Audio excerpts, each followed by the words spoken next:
लालची जमींदार और चतुर लाला।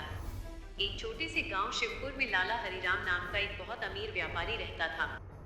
उसी गांव में ठाकुर दयाल सिंह नाम का एक जमींदार भी था, जो बाहर से बहुत नेक दिखता था, लेकिन अंदर से लालची और चालाक था।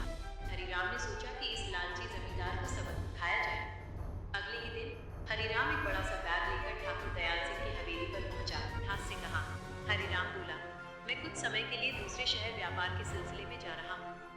मेरे पास काफी धन है और मुझे डर है कि कहीं रास्ते में चोरी न हो जाए। क्या आप मेरे पैसे अपने पास सुरक्षित रख सकते हैं? ठाकुर की आंखों में लालच चमक उठा, लेकिन उसने मुस्कुराते हुए कहा, अरे लाला जी, यह भी कोई पूछने की बात है। आपके पैसे मेरे पास पूरी तरह सुरक्षित रहेंगे। ठाकुर मन ही मन सोचने लगा, आज तो बड़ा माल हाथ लगा है। वहाँ रामू नाम का एक गरीब किसान आ जाता है। ठाकुर उसे देखते ही बोला, अरे रामू, अच्छा हुआ तुम आ गए। मैं तुम्हारे ही बारे में सोच रहा था। उस दिन मैं तुम्हें पहचान नहीं पाया था। लो, ये तुम्हारे पैसे। ठाकुर ने तुरंत रामू के सारे पैसे लौटा दिए। रामू हैरान था, लेकिन बिना कुछ बोले पैसे लेकर चला गया। हरिराम ये सब देख रहा था। उसने कहा, ठाकुर ने तुरंत रामू के सारे पैसे लौटा दिए। रामू हैरान था, लेकिन बिना कुछ बोले पैसे लेकर चला गया। हरिराम ये सब देख रहा था। उसने कहा, वाह ठाकुर साहब, आप तो सच में बहुत ईमानदार हैं।